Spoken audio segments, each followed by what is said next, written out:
समर्थ, रोज तुला मी आठवण करून द्यायची आहे का? रात्री 9 वाजता त्याने कॉल केलेला. आजही दुपारपासून त्याच्याकडे तिच्या काहीच अपडेट आल्या नव्हत्या. इकडे समर्थ आणि प्रिया त्यांच्या परीने तिला शोधत होते. दुपारची संध्याकाळ झाली तरी त्यांना तिचा काहीच शोध लागला नव्हता. आदित्याला सांगितलं असतं तर त्याने काय केलं असतं हे विचार करूनच त्याला धडकी भरलेली. म्हणूनच त्याने अजून आदित्याला काहीच अपडेट दिली नव्हती. रात्री तरी तिला यावंच लागेल असा विचार करून तो वेळ मारून नेत होता. पण आता आदित्याने त्याला फोन करून विचारणा केलेली. आदित्याला तो खोटं सांगू शकत नव्हता. तन्वीच्या जीवाला असलेला धोका तो जाणून होता. पुढे काय होईल हा विचार करूनच त्याने एक आवंढा गिळला. समर्थ, शांत बसलेल्या समर्थला त्याने दरडावून विचारलं. बॉस, तुमची फ्लाईट? समर्थाने अडखळत विचारलं. 1 आठवडा लागणार होतं, पण त्याने ते काम 5 दिवसातच पूर्ण केलं होतं. आज रात्री, आपल्याकडे रात्र म्हणजे तिकडे संध्याकाळ, त्याची फ्लाईट होती. समर्थनेच तिकीट बुक केलेली, त्यामुळे त्याला वेळ माहिती होती. तरीही असं विचारून विषय टाळणं आदित्याला खटकत होतं. पण नक्की काय झालं आहे हे माहीत असल्याशिवाय काही बोलणं त्याला पटत नव्हतं. Last chance to say what's wrong, कडक आवाजात आदित्यने विचारलं. आताही समर्थ प्रियाच्या कॉलची किंवा मेसेजची वाट बघत होता. पण आता त्याला आदित्याला सांगणं भाग होतं. बॉस, तन्वी. समर्थ अडखळत बोलतच होता की आदित्यने त्याला अडवलं. काय झालं तन्वीला? त्याला काही वाईट ऐकायचं नव्हतं, म्हणूनच आदित्यने त्याला अडवलेलं. त्या परत गायब. समर्थचं ऐकून आदित्यने एक मोठा श्वास, जो काही क्षणापासून अडकवून ठेवलेला, तो सोडला. कशी आणि किती वेळ झाला? आदित्यने थोडंसं रिलॅक्स होत विचारलं. बॉस, ते दुपारी गार्ड्स फॉलो करत होते, पण ट्रॅफिकमुळे त्या नजरेआड झाल्या. बाईक घेऊन पूर्ण मुंबई फिरत होत्या, समर्थने अडखळत सांगितलं. ते ऐकून आदित्याला हसू आणि राग दोन्ही येत होतं. तन्वी मुद्दाम ट्रॅफिक जास्त असलेल्या भागात गेली असेल असा अंदाज त्याने लावून झालेला. पण तिच्या जीवाला धोका आहे हे माहीत असून ती इतकी केअरलेस कशी असू शकते, या गोष्टीचा त्याला भयंकर राग येत होता. दुपारपासून ती गायब आहे हे तुम्हाला आत्ता सांगतोयस, तेही मी विचारलं तेव्हा? आदित्य रागात दात ओठ खात बोलला. बॉस, ते समर्थाला काय बोलावं सुचत नव्हतं. Just shut up. यापुढे तुझी ही हुशारी तुझ्याजवळ ठेवायची. तुला आलो की बघतो. आता मी सांगतोय तिकडे जा. आय थिंक ती तिकडून निघाली आहे, पण तरीही तिकडे लगेच माणसं पोहोचली पाहिजेत, आदित्यने कडक आवाजात सांगितलं. ओ शिट, मी कसं विसरलो बॉसकडे तर. समर्थ स्वतःशीच बडबडत केसांवरून हात फिरवत होता. तन्वी जर एकदा फोन ठेवून जाऊ शकते तर पुन्हा सुद्धा जाऊ शकते, म्हणून आधीच आदित्यने तन्वीसाठी वॉच आणला होता. तुम्हाला आठवतं का, मागे आदित्यने समर्थला काहीतरी आणायला सांगितलेलं? तर तो हा वॉच, ज्यामुळे ते कुठे आहे ते ट्रेस होऊ शकतं. आदित्यने दिलेला वॉच ती घालेल की नाही ही शंका होती, म्हणून अक्षयकडून त्याने तिला तो दिलेला. अक्षय आणि तिची कितीही भांडणं असली तरी त्यांची बॉन्डिंग किती आहे हे आदित्यला माहिती होतं. अक्षयने दिलेली कुठलीही वस्तू ती कायम स्वतःजवळ ठेवायची. आताही अक्षयने वॉच दिला, म्हणून नेहमी ती तोच वॉच घालायची, ज्यामुळे तिला ट्रेस करणं त्याच्यासाठी सोपं झालेलं. त्यासाठी अक्षयला तिच्या किती प्रश्नांना सामोरं जायला लागलेलं हे त्याचं त्याला माहीत. पण आदित्यने दिलेली जबाबदारी अक्षयने नीट पार पाडली होती. समर्थने लगेच नंबर डायल करत आदित्यने सांगितलेल्या लोकेशनला 5 मिनिटात माणसं पोचतील अशी व्यवस्था केली. रात्रीचे 9 वाजून गेले यार, कोणीच कसं नाही आलं. 2-3 तास निलेशची वाट बघून, पण तो किंवा अजून कोणीही तिला त्रास द्यायला आलं नव्हतं, आणि याच गोष्टीचा आता तिला त्रास होत होता. या निलेश आणि शिवकांच्या तर यांना नीट दुश्मनी पण निभावता येत नाही. मी पूर्ण दिवस बाहेर उन्हातान्हातून भटकते, गेल्या 3 तासांपासून उपाशी, अगदी उपाशी राहून यांची वाट बघते, आणि यांच्यापैकी एक जणसुद्धा येऊ नये इतकं केलं. कोणासाठी केलं? यांच्यासाठी केलं. आणि हे बिनकामाचे, साधं मला किडनॅप नाही करू शकत. हट. तनू, तुझं नशीबच फुटकं ग, म्हणून दुश्मन पण असले बिनकामाचे भेटलेत. चला जावं, यांच्यासाठी काही करून उपयोग नाही. तनू स्वतः अशीच बडबडत तिकडून उठली. केस तर गुंडाळून घेतले. आजूबाजूला बघत ती जात होती. आकाशातील चंद्राचा उजेड सोडला तर सर्वीकडे काळोख पसरला होता. काळोखावरून बराच उशीर झाल्याचं लक्षात येत होतं. आपण इतका वेळ एका जागी शांत बसलो या गोष्टीचा तिला नवल वाटत होतं. आजूबाजूला माणसांची संख्या कमीच दिसत होती. तिने आजूबाजूला एक नजर फिरवत आपली वाट धरली. गाणं गातच तिने तिचा प्रवास सुरू केला. हवेवर स्वार होत ती तिच्याच मस्तीत गाण्यावर बाईक डोलवत स्वार झाली होती. अगदी एखादी स्पोर्ट बाईक चालवावी त्याप्रमाणे ती सराईत बाईक चालवत होती. रस्त्याला कोणीही नव्हतं. मुंबईच्या बाहेर, पण मुंबईपासून जवळच ती आलेली, त्यामुळे रस्ते अगदीच ओसाड होते. ती बाईक फुल स्पीडने एकदम सुसाट चालवत होती.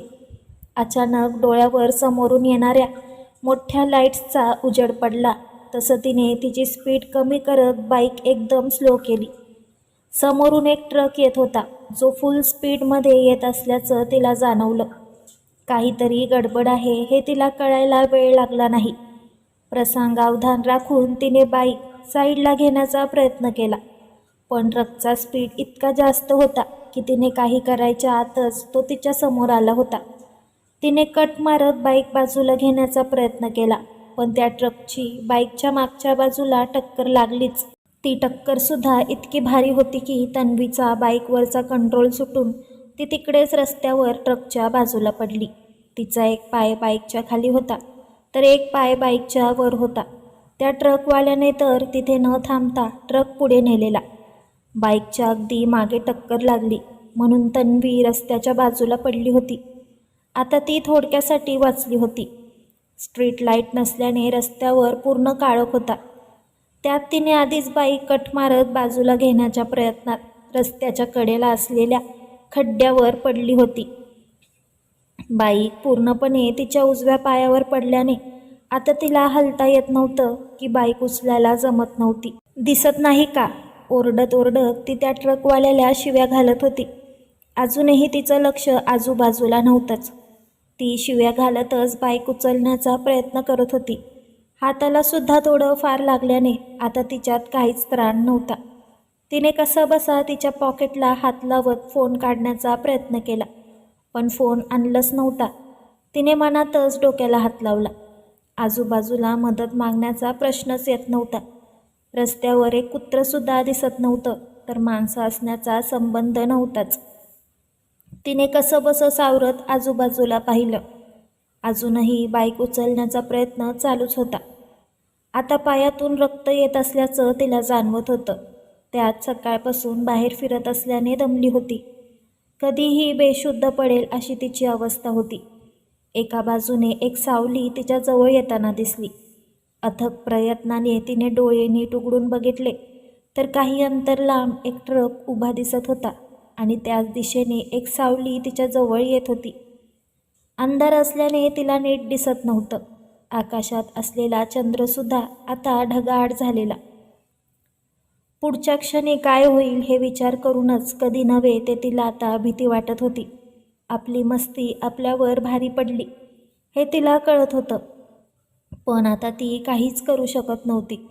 साधी एक बाईक उचलून उभं राहण्याची ताकद तिच्यात आता नव्हती. तो माणूस जवळ येत होता, पण आता तिच्यात डोळे उघडे ठेवण्याचे त्राण नव्हते. तरी ती हाताला काही मोठं लागत आहे का ते चाचपडत बघत होती, पण त्यातसुद्धा तिला यश येत नव्हतं. तितक्यात तिच्या डोळ्यावर कसला तरी उजेड पडला. तिच्या डोळ्यांना तो उजेड सहन होत नव्हता. कसंबसं ती इतका वेळ बसून होती, पण आता वेदना वाढत होत्या, ज्या तिच्या सहनशक्तीच्या पलीकडे होत्या. तिने तिकडेच तिचं अंग सोडून दिलं. डॉक्टर, तन्वीला कधीपर्यंत शुद्ध येईल? प्रिया तन्वीला नुकतीच बघून आलेली. सकाळपर्यंत येईल. डॉक्टरांनी जेवढ्याच तेवढं सांगणं पसंत केलेलं. डॉक्टर, प्रिया पुढे काही विचारणार त्याआधीच डॉक्टरांनी तिला अडवलं. हे बघा मिस, पेशंट आता ठीक आहे. मी त्यांना समोर हात दाखवत सर्व काही सांगितलं आहे. प्लीज. प्रियाला बाहेर हात दाखवत मला आता अजून एक इमर्जन्सी आहे, सो एक्सक्यूज मी. डॉक्टरांनी शांत पण कडक शब्दात सांगितलं. ती काहीही न बोलता डॉक्टरांच्या कॅबिनमधून बाहेर पडली. समर्थ, तन्वीला काय झालंय? प्रिया तिचं रडू आवरत बोलली. मॅमचं ॲक्सिडेंट झालं आहे. पायावर बाईक पडल्याने उजव्या पायाला जास्त लागलं आहे. ब्लड लॉससुद्धा झाला आहे. डोकं दगडावर आपटल्याने डोक्याला सुद्धा थोडं लागलं आहे, समर्थ सांगत होता. जे ऐकून तिचा धीर खचत चालला होता. कोणी केलं हे? तिने कसंबसं विचारलं. तन्वी तिची फक्त बॉसच नव्हती, तर तिची खूप जास्त जवळची मैत्रीणसुद्धा होती. त्यात तन्वी म्हणजे नुसतं वादळ होतं, जे कधीही शांत बसायचं नाही. आणि आता ती शांत झोपली होती. झोपेतसुद्धा शांत न झोपणाऱ्या तन्वीला शांत बघून तिला स्वतःला शांत ठेवणं खूप कठीण जात होतं. मॅमच्या घरी सांगायला त्याने विषय टाळण्याचा प्रयत्न केला. नको, प्रिया एकदम ओरडली.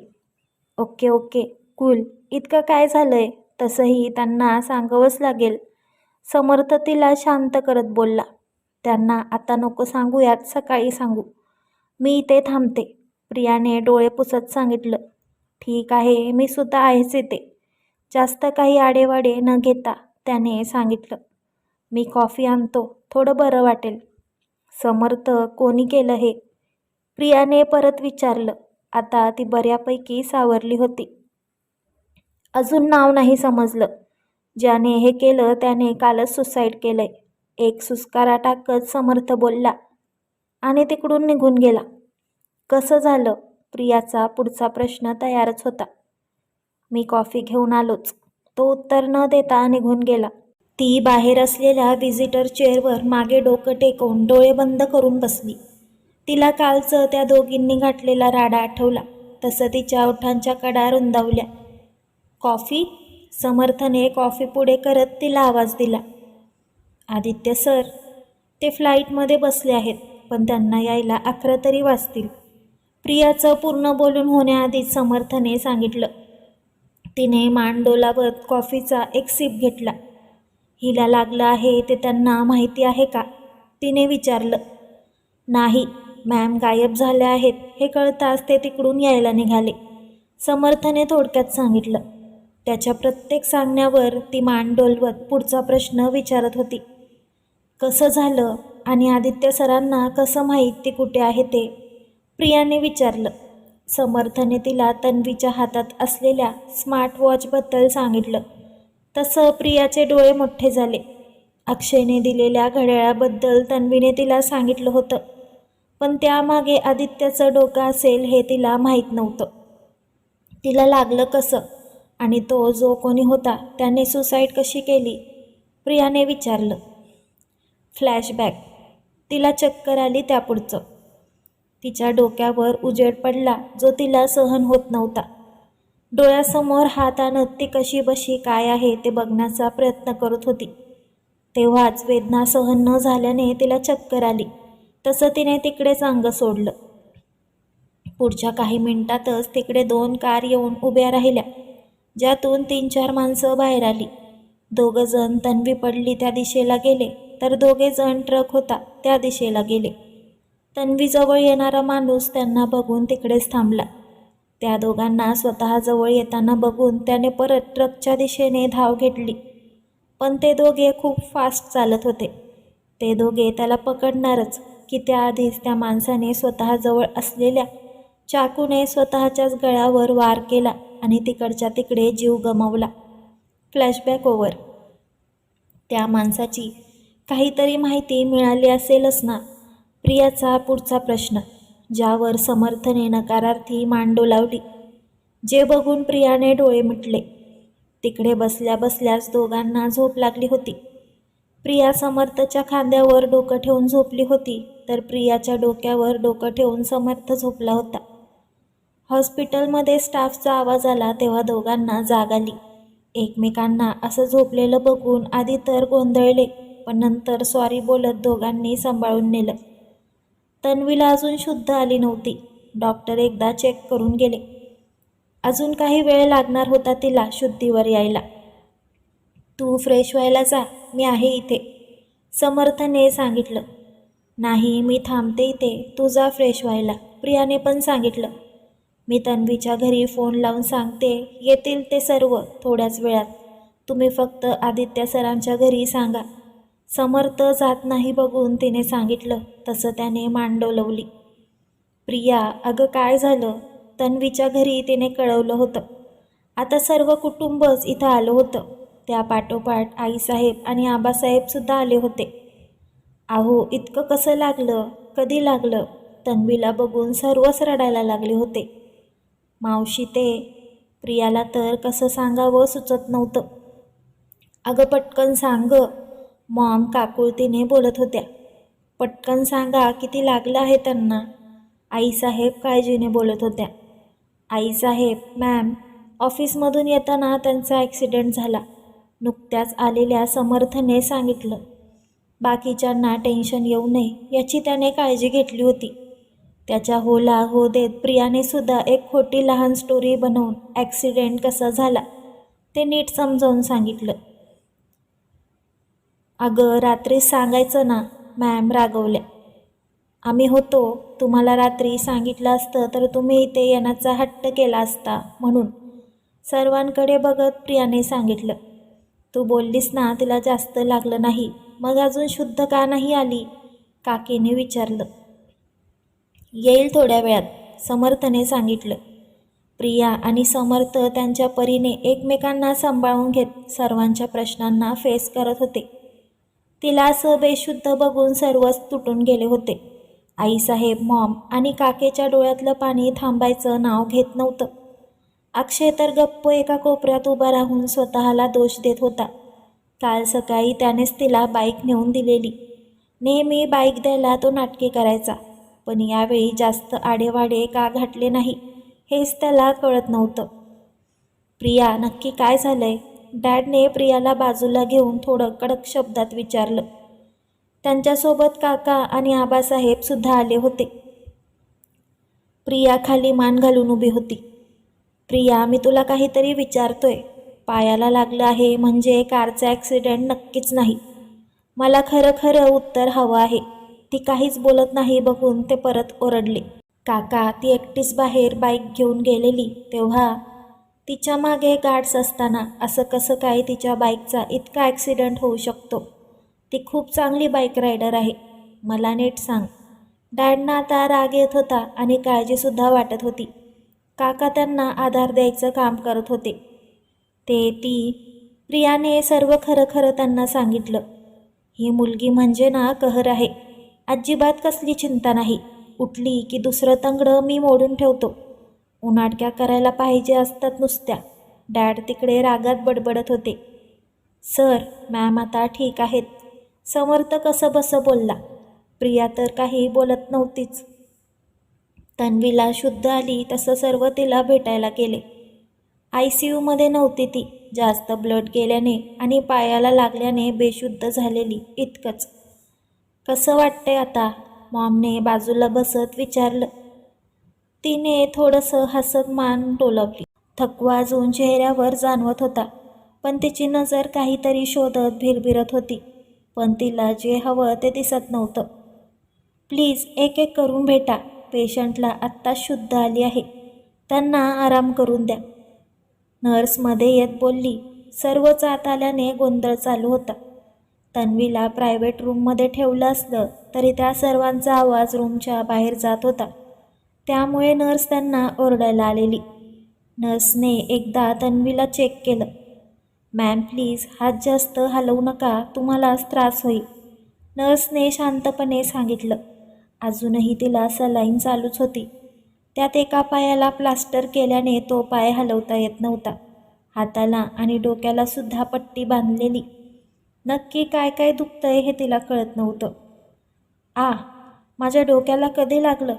तिने डोक्याच्या पट्टीला हात लावत विचारलं. मॅम प्लीज तुम्ही जास्त बोलू नका, एव्हाना नर्सने सर्वांना बाहेर काढलेलं. मॅडम, तुम्ही बेशुद्ध होऊन कापसाच्या गादीवर नाही, रस्त्यावर पडलेलात. लागलं असेल काही. प्रिया एकटीच तिकडे उभी होती. मी फ्रेश होऊन येते, मग तुला बघते. तोपर्यंत आराम कर, प्रिया तिला ओरडून बाहेर गेली. मॉम डॅडसोबत सर्वच बाहेर होते. प्रिया सर्वांचा निरोप घेऊन निघून गेली. घरात पिहू एकटीच असल्याने मॉमने काका आणि काकीला सुद्धा जायला सांगितलं. थोडा वेळ थांबून आईसाहेब आणि आबासाहेबांना सुद्धा डॅडने जायला सांगितलं. आईसाहेब आणि आबासाहेब नकार देत होते, पण हॉस्पिटलमध्ये उगाच गर्दी नको आणि हॉस्पिटलमध्ये त्रास होईल म्हणून ते जायला तयार झाले. अनुष्काला सुद्धा त्यांच्यासोबतच पाठवलं. काय मॅडम, स्वर्गात येऊन कसं वाटतंय, प्रिया तिच्या बाजूला बसून विचारत होती. आता परत हॉस्पिटलमध्ये प्रिया आणि समर्थ दोघेच होते. बाकी सर्वांना घरी पाठवलं होतं. यार काय हे, मला पूर्णच बांधून ठेवलं आहे यार. काहीसं चिडत ती उठून बसण्याचा प्रयत्न करत होती, पण लागल्याने तिला जमत नव्हतं. आराम कर ना, नाहीतर एक तोडून ठेवलायस दुसरा पण तुटेल. प्रियाने तिला आराम करायला सांगून बेड थोडा वर केला. तुम्हाला कसं समजलं मी कुठे आहे ते? हातात असलेल्या वॉचमध्ये ट्रॅकर आहे, हे मॅडमना माहीतच नव्हतं. अक्षयने दिला म्हणून ती आवडीने घालत तर होती, पण तो असलं काही करेल किंवा त्याला तो वॉच आदित्यने दिला असेल असं तिच्या ध्यानीमनीसुद्धा नव्हतं. मॅजिक, प्रियाने तिच्या डोळ्यासमोर बोट गोल फिरवत मूठ बंद केली.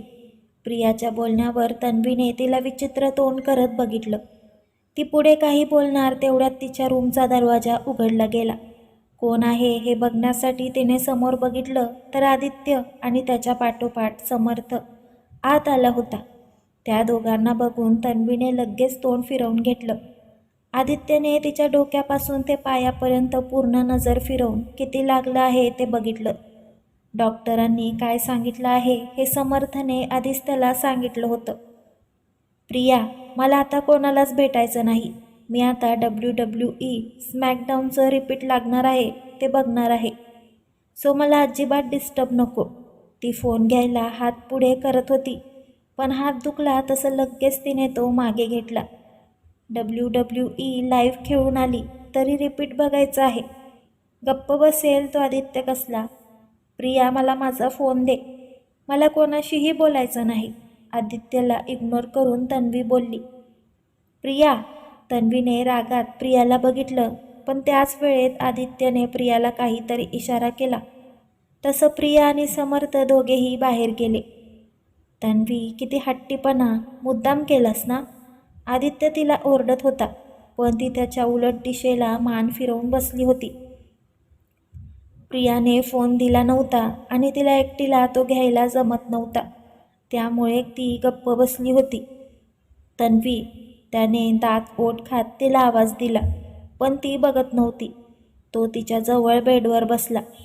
तन्वी, लुक हिअर, त्याने जवळ बसतच सांगितलं, पण तरीही ती बघत नव्हती. रागात त्याने तिचा चेहरा स्वतःजवळ वळवला. तिला काही कळायच्या आतच त्याने तिच्या ओठांवर ओठ. मी आज काहीच बोलणार नाही, तुम्हीच बोला कमेंटमध्ये.